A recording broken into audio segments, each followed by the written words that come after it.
जय हिंद दोस्तों, आज के इस क्लास में आप सभी का बहुत बहुत स्वागत है। तो दोस्तों, बिहार पुलिस सिपाही की परीक्षा के लिए बायोलॉजी यानी कि जीव विज्ञान से टोटल 45 अति महत्वपूर्ण प्रश्नों का एक छोटा सा टेस्ट लेकर आए हैं, जो कि साथियों आपके बिहार पुलिस एग्ज़ाम के लिए काफ़ी ज़्यादा इम्पोर्टेंट रहेगा। तो साथियों, आप सभी आज के इस टेस्ट को पूरा ध्यान से लगाइए और आज के इस 45 क्वेश्चन में आप लोग कितने क्वेश्चन सही कर पाते हैं, ये आपको सेशन के लास्ट में कमेंट करके बताना है। तो चलिए फ्रेंड्स, रात के 8 बज चुके हैं, फटाफट से आप सभी लाइव में आ जाइए। तो देखिए, आज के टेस्ट का पहला क्वेश्चन है, गाय के दूध का पीला रंग किसकी उपस्थिति के कारण होता है। वेरी इंपॉर्टेंट क्वेश्चन है, सभी ऑप्शन को ध्यान से पढ़िए और साथियों प्रत्येक स्टूडेंट को नीचे लाइव चैट में अपना अपना आंसर जरूर करना है। तो यहाँ पर क्वेश्चन नंबर 1 के लिए आंसर क्या होगा, गाय के दूध का जो रंग पीला होता है ये किसकी उपस्थिति के कारण होता है। तो याद कर लीजिए, इसका सही जवाब है कैरोटीन की उपस्थिति के कारण होता है। यहाँ पर बी ऑप्शन आपका सही जवाब है। अच्छा, दूध का जो शुद्धता मापा जाता है, यानी दूध की शुद्धता जो मापी जाती है किस यंत्र से मापी जाती है पूछा जाता है। तो याद रखिएगा लैक्टोमीटर, इससे दूध की शुद्धता का पता लगाया जाता है। आगे देखिए, बीजों को अच्छी तरह परिरक्षित रखा जा सकता है, ये पूछा हुआ क्वेश्चन है।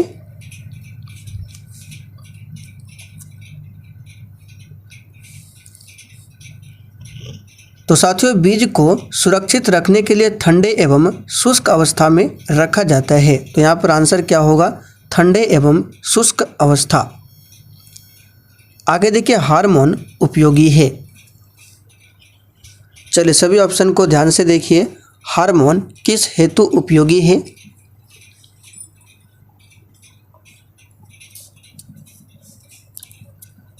तो यहाँ पर इस क्वेश्चन का आंसर क्या होगा, उपापचयी प्रक्रिया हेतु उपयोगी है।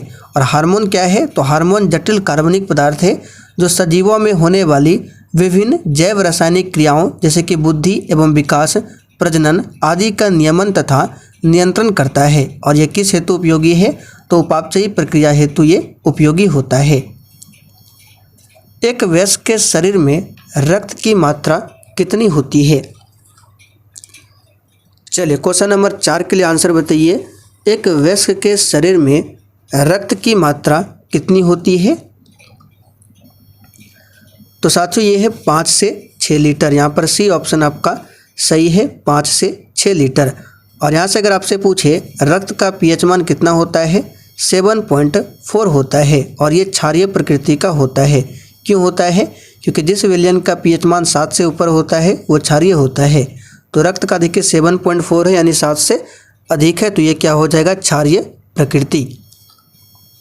पादपों में डैश होता है जबकि पशुओं में यह नहीं होता है। चलिए बिल्कुल टॉप लेवल का क्वेश्चन है, इसी टाइप के क्वेश्चन आपके बिहार पुलिस के एग्जाम में पूछे जाएंगे। पादपों में क्या होता है जबकि पशुओं में यह नहीं होता है।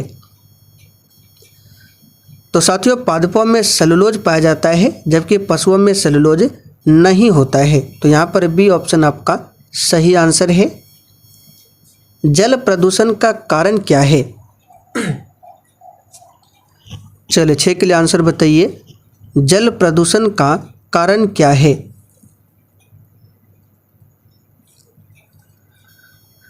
तो यहाँ पर आंसर हो जाएगा इनमें से सभी। वाहित मल एवं अन्य अवशिष्ट पदार्थ, औद्योगिक अपशिष्ट, कृषि से निकलने वाले पदार्थ, ये सभी क्या है, जल प्रदूषण का कारण है। रेशम कीट की किस अवस्था में रेशम प्राप्त होता है।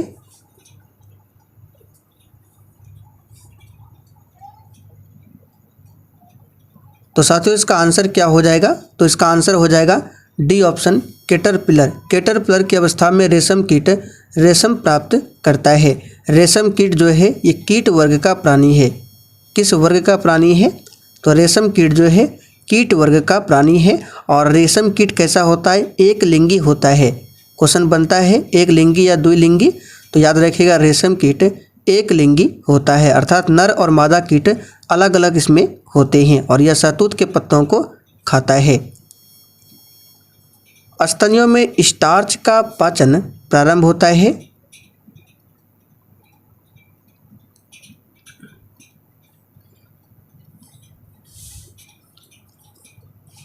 तो साथियों, स्तनियों में स्टार्च का पाचन कहाँ से प्रारंभ होता है? तो इसका आंसर क्या हो जाएगा? मुख से होता है। किसने खोज किया कि मलेरिया रोग मच्छर द्वारा संचारित होता है? चलिए, अच्छा क्वेश्चन है, आंसर बताइए। और देखिए साथियों, जिन्होंने अभी तक सेशन को लाइक नहीं किया है, प्लीज़ आपसे रिक्वेस्ट है आप लोग सेशन को साथ में लाइक करते हुए चलिए। तो इसका आंसर जो भी बच्चे डी बता रहे हैं उनका बिल्कुल सही जवाब है रोनाल्ड रोशनी। आम का खाने योग्य वाला भाग कौन सा है?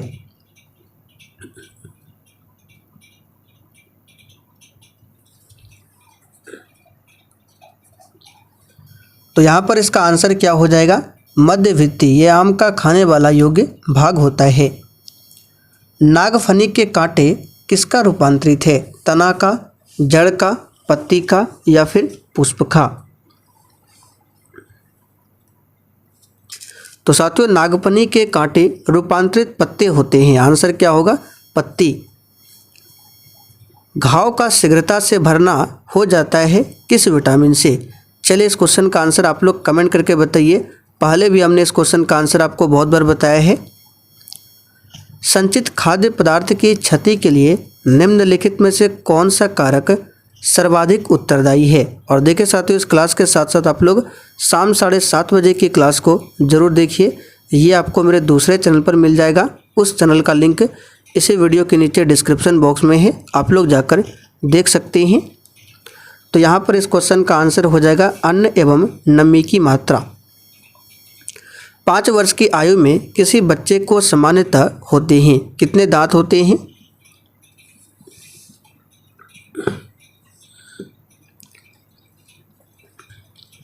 तो साथियों, 5 वर्ष की अवस्था में किसी बच्चे को सामान्यतः 20 दांत होते हैं और वयस्क व्यक्तियों में इनकी संख्या 16 जोड़ी अर्थात 32 हो जाता है। निम्नलिखित में से किस पौधे में फूल नहीं होते हैं? और देखिए साथियों, अगर आपको किसी भी प्रश्न में किसी भी प्रकार का थोड़ा भी डाउट होता है तो आप लोग तुरंत कमेंट करके पूछ सकते हैं। तो साथियों, किस पौधे में फूल नहीं होते हैं? तो फर्न में। एक स्वस्थ व्यक्ति का सामान्य रक्तचाप कितना होता है, यानी कि ब्लड प्रेशर?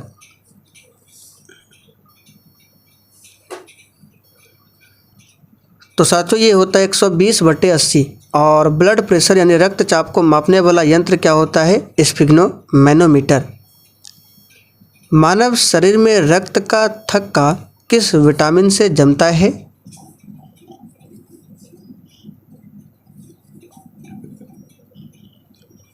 सही आंसर है विटामिन के और इसका रासायनिक नाम क्या है? फिलोक्विनोन। विटामिन डी का कैल्सीफेरॉल, विटामिन ए का रेटिनॉल और विटामिन सी का एस्कॉर्बिक एसिड। बीसीजी का टीका नवजात शिशु को कितने दिन के भीतर लगना चाहिए?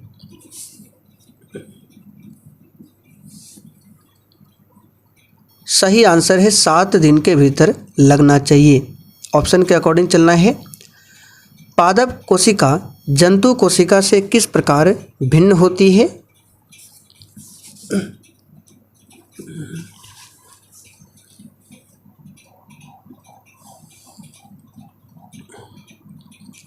तो यहाँ पर इसका आंसर क्या हो जाएगा? कोशिका भित्ति के कारण भिन्न होती है। यहाँ पर बी ऑप्शन आपका सही जवाब है, कोशिका भित्ति। यानी कि पादप कोशिका में कोशिका भित्ति पाया जाता है जबकि जंतु कोशिका में कोशिका भित्ति नहीं पाया जाता है। इसीलिए पादप कोशिका जंतु कोशिका में अंतर होता है। मानव शरीर में पाचन का अधिकांश भाग किस अंग में संपन्न होता है?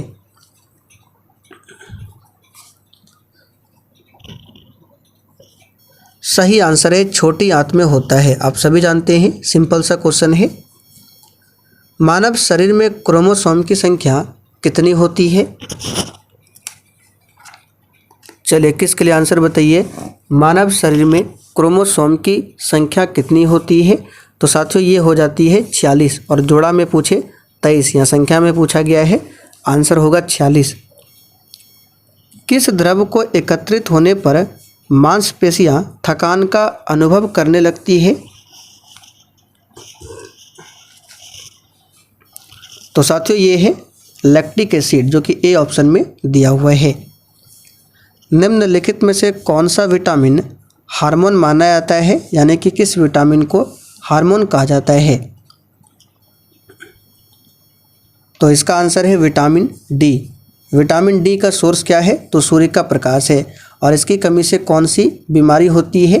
रिकेट्स, जिसको सूखा रोग भी बोला जाता है। मानव शरीर में ऑक्सीजन की पूर्ति किसके माध्यम से होती है? अच्छा, अगर आप लोग से पूछे विटामिन शब्द का नामकरण किसने किया था, तो याद रखिएगा फंक नामक वैज्ञानिक ने इस शब्द को खोजा था, विटामिन को।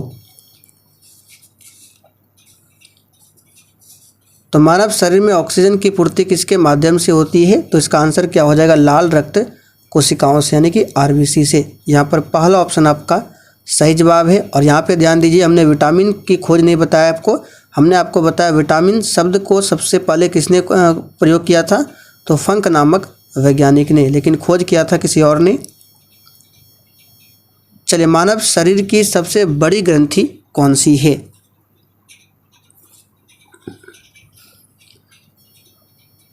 चलिए, सही आंसर इसका है लीवर, यानी कि यकृत।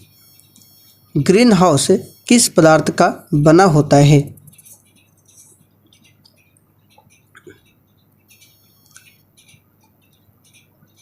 तो साथियों इसका सही जवाब है सी ऑप्शन, कांच या फिर ग्लास। हरित गृह या ग्रीन हाउस, इसे ग्लास हाउस भी कहा जाता है और ये कांच का बना होता है। शरीर के किस भाग में पित्त का निर्माण होता है?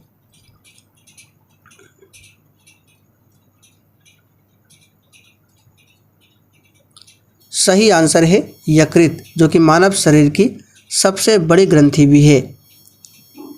म्यादी बुखार में शरीर का मुख्य रूप से प्रभावित होने वाला अंग कौन सा है? चलिए आंसर बताइए। म्यादी बुखार, जिसको टाइफाइड भी बोला जाता है, तो इसमें शरीर का कौन सा अंग डैमेज होता है?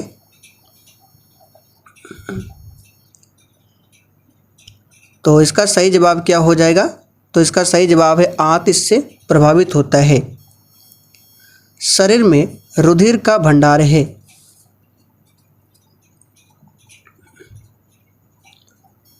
सही आंसर है तिल्ली, याद रखिएगा तिल्ली, इसको प्लीहा भी बोला जाता है। मानव शरीर में प्रति मिनट हृदय की धड़कन कितनी होती है? तो सिंपल सा क्वेश्चन है, 70 से 72 बार प्रति मिनट होती है। मनुष्य के शरीर में कुल हड्डियों की संख्या कितनी होती है? यह भी आसान क्वेश्चन है, क्या होगा? 206। कौन सा विटामिन दूध में नहीं पाया जाता है? चलिए 32 के लिए आंसर कीजिए। कौन सा विटामिन दूध में नहीं पाया जाता है? तो याद रखिएगा एकमात्र विटामिन सी है, जो कि दूध में नहीं पाया जाता है, क्योंकि विटामिन सी एक खट्टे पदार्थों में पाया जाता है, इसलिए ये दूध में नहीं होता है। इसका रासायनिक नाम एस्कॉर्बिक एसिड है। और विटामिन सी की कमी से कौन सी बीमारी होती है? याद रखिएगा स्कर्वी।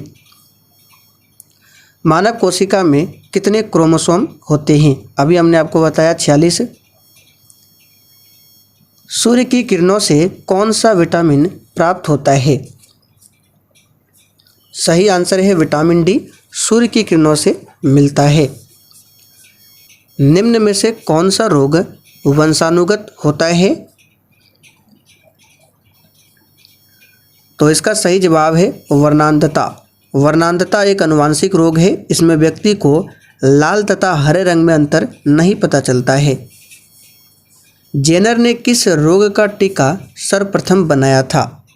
जेनर पूरा नाम है एडवर्ड जेनर। तो इन्होंने सबसे पहले चेचक के टीके की खोज किया था। हल्दी पौधे के किस भाग से प्राप्त की जाती है?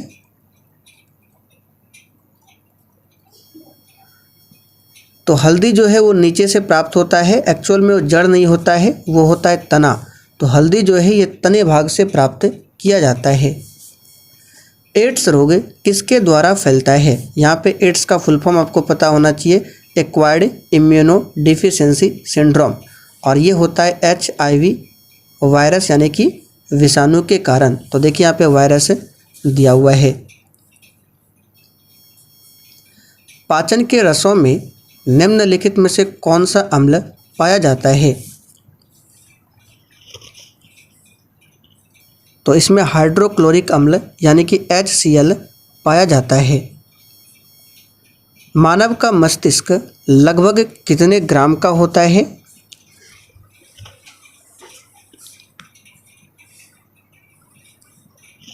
तो साथियों, मानव का मस्तिष्क ये लगभग 1400 ग्राम का होता है। इसके आसपास में आंसर करना है।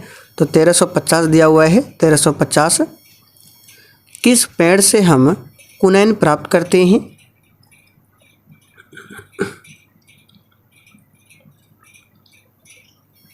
तो कुनैन क्या है? मलेरिया की दवा है और इसे सिनकोना के छाल से प्राप्त किया जाता है। यहाँ पर आंसर क्या होगा? B option. हैजा का क्या कारण है?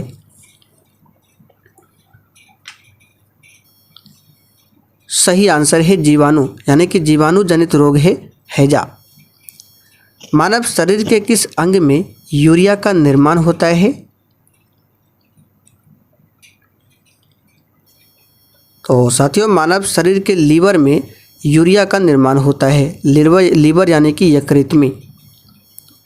यूरो द्वितीय नॉर्म्स का संबंध किस क्षेत्र से है? तो साथियों, यूरो द्वितीय नॉर्म्स ये प्रदूषण नियंत्रण से संबंधित है। किससे? प्रदूषण नियंत्रण से। चलिए आज का आखिरी क्वेश्चन देखिए। हेपेटाइटिस किस अंग से संबंधित बीमारी है? तो साथियों, हेपेटाइटिस एक विषाणु जनित यानी वायरस जनित रोग है और ये यकृत से संबंधित है यानी कि लीवर से। यहाँ पर बी ऑप्शन आपका सही है। तो चलिए साथियों, आज के लिए इतना ही। तब तक के लिए जय हिंद,